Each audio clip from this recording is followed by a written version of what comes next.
Hi, this is Mike Cruz with AC-Tek, and I'm going to be discussing the recent changes we've made to our Newton version 2.16. I'm going to be covering the multiple sets of material properties, the changes to the size distribution window, the changes to the cluster creator window, and the ability to import, export, and merge library files. I will not be covering the creating chains of particles. That will be covered in a separate tutorial. So the first thing we changed was the ability to set up three different types of material properties. Previously, you could only set one set of material properties, and those would apply to all the particles in the simulation. But now we've changed that to give you three different sets that you can adjust. So the friction coefficients, the coefficient of restitution, rotational damping, and the ratchet effect can be set independently for each different material type. The liquid bridge is still a global, and that applies to all the particles in the simulation. So when we're talking about contact between particles with different properties, we will basically average the properties between the two sets. So if I had some friction here and friction there, the resulting contact between particles from A and C would have a friction coefficient of 0.35.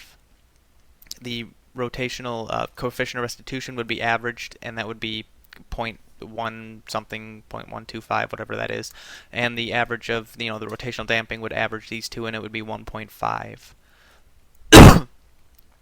The particle to boundary friction coefficient obviously does not apply for particle to particle contact, but that can still be overridden for any specific layer. So we can set this 0.2, 0.3, 0.4, and that's going to be the default particle to boundary friction coefficient. If we go over to our geometry page, for each specific layer in our geometry, we could override those friction coefficients for material sets A, B, and C, respectively. Now, when we want to actually apply these these material properties, we go over to our size distribution window, and we have a new column called material type. So for any of these particle sets, you just set the material type for each specific cluster that you want to use. So you want to make sure, if you're using material types B and C, you need to make sure that you have given it these first four inputs. Without these first four inputs, there's no such thing as no friction, or zero coefficient of restitution, or zero rotational damping. So you got to make sure all of those have been set. Now the next set of changes we made were to the size distribution window. So the first thing was we moved all the columns, all the cells that cannot be edited, to the right, and we've put them with a gray background, so you know those cannot be changed. The rest of these can be changed. We also added a set of labels up here, and they just display some useful information about the particle set. So for instance, the minimum time step is the approximate time step that would be required for a simulation that uses this particle set.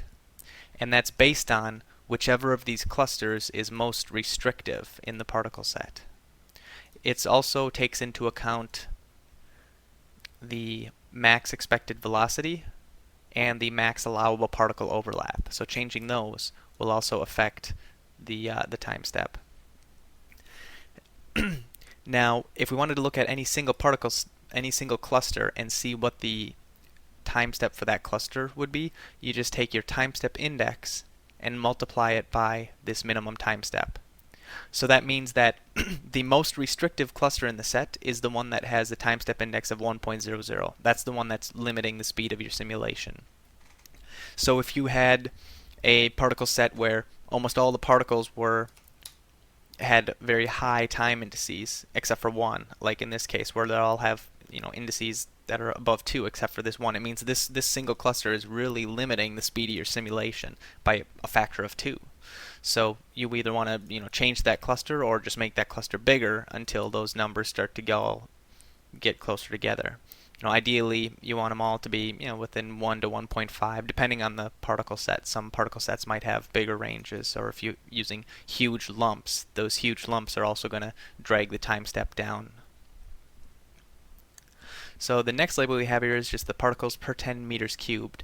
Now previously we had a column that listed that for each single cluster, but we thought it was kind of useless, so we've just combined it into a single label that is how many particles for this entire set for 10 meters cubed. Next we have our sphere size ratio, which is basically the ratio of the largest sphere in any cluster in this set to the smallest sphere in any cluster. And that's a number that we want to be as close to 1 as possible.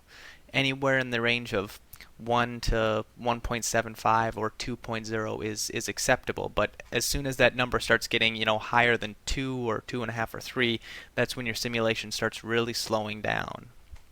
So you want to keep that as low as possible. And then these three numbers basically we combine together to give you a simulation time index, which is a dimensionless quantity that estimates the length of time required to run a simulation with this particle set. So the lower that number is, the better. And so if we look at our sphere is only 200 millimeters, we have a very, very low time index because, there's just very few particles and they're very big, and the size ratio is perfect. So some of these pre-generated sets, definitely that number is getting quite a bit higher.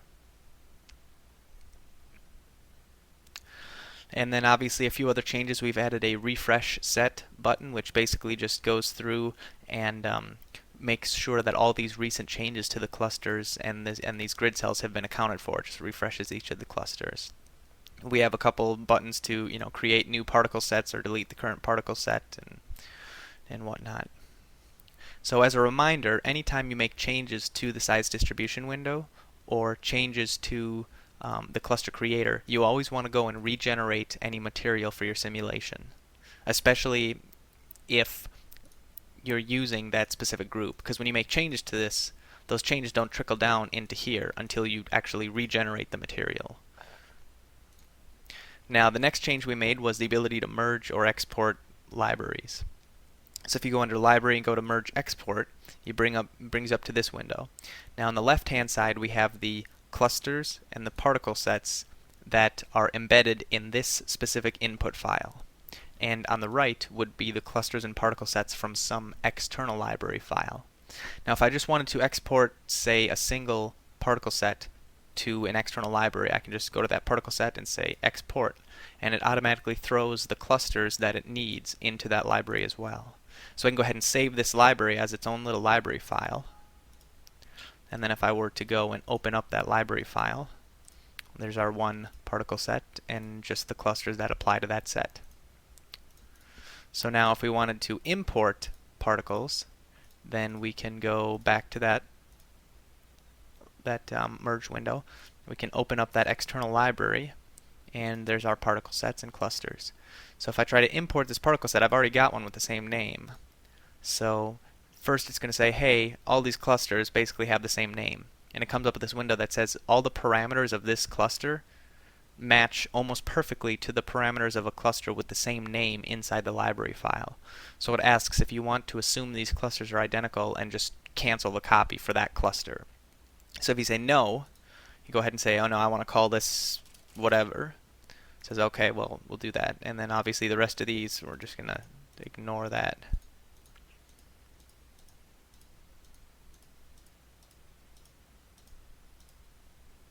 Now it says, hey, we've already got a size distribution with the same name here, so we'll give this a name as well.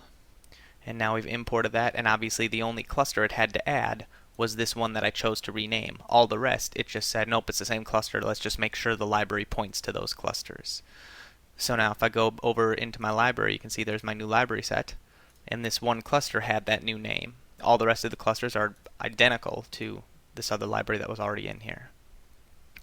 Now the only thing you can't do with the library import-export is you cannot export generated groups. So if you had a custom particle set here, or if you had generated a particle set here with all these generated groups, and when you go to export that, basically it's going to export a bunch of blank clusters because it can't export the generated groups. Now the last change I'm going to discuss is the cluster creator window. So we added a few buttons here to make it easier to create new clusters and rename clusters. And we also moved that auto cluster creator. We moved that to this new cluster window. So in here, rather than entering a name and number of spheres, you just click on that and you can create your own little cluster. Now additionally, we also have a little cluster, transform cluster window here. So if you wanted to take this cluster and move it around, you can translate it if you want. Or you can zero the center of gravity. So right here you can see that our center of gravity is not at 0, 0, 0. So if we click our button, it's going to move it to 0, 0, 0. And then if we want, we can rotate it now. We can rotate it about the X, Y, or Z axes. And you can also scale the cluster. And what's nice here is that you don't have to scale the entire cluster. You can choose whether to scale just the X coordinates, the Y coordinates, the Z coordinates, or you can scale the radius of each cluster. So if I wanted to keep the position of the clusters constant and just make them smaller, I can do that. Or if I just wanted to expand this cluster in the X direction, I can do that. Or I can make the entire cluster bigger.